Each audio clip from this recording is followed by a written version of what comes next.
Being a coach is intense in the best ways and also in some of the most emotional ways. Trying to hold space for the students in a way that both provides them with guidance and with a clear structure in order to lessen some of that uncertainty and anxiety, but also that doesn't constrain them in any way. I love the games that we play just because they're the laughter moments. Watching students mess up and think it's funny and laugh and enjoy that moment.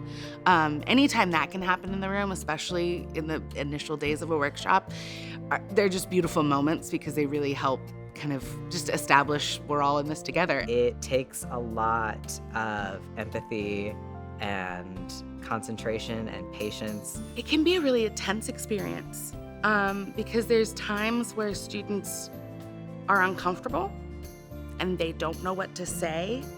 And more often than not, our job as a coach in that moment is to give it space and to let them come to whatever is next. I've really learned the power of that one-on-one connection. It is so rare to be able to give a student one-on-one attention in the way that PlayWrite does. I've rarely had that type of experience. It's usually, wrangling 16 students at once and trying to, work them through a theatrical process. Because we have just as many, if not a couple more coaches than writers in the PlayWrite process, there's always a chance for these writers to be working with essentially a mentor, a coach, one-on-one. It's almost like they have a clean slate with us as coaches.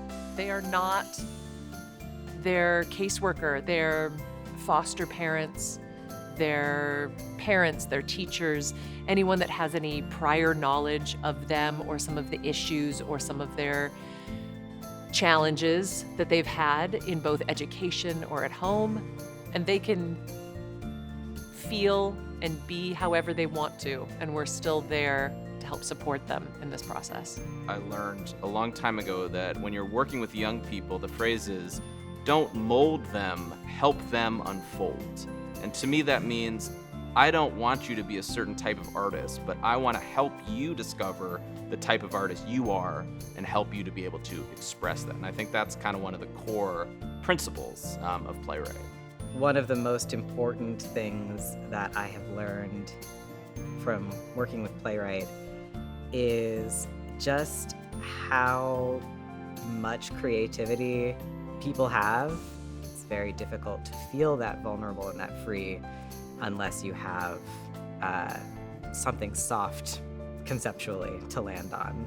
There's so many little micro moments of discovery, especially in that second week when you're working with one specific student every day. Those little moments of watching them discover something, push through, sit with this uncomfortable moment, and then come up with an idea. Seeing the light in these writers' eyes when they feel seen and they feel like what they have to say is valid and respected, and finding these little pathways into their creativity and into that possibly younger part of them that has not given up hope that they have something of value to give to the world, that they have something of value to say, that they have personal experience to express and bring to these characters and bring to this process. It is really, really worth it. It's some of the most fulfilling work that I have ever done.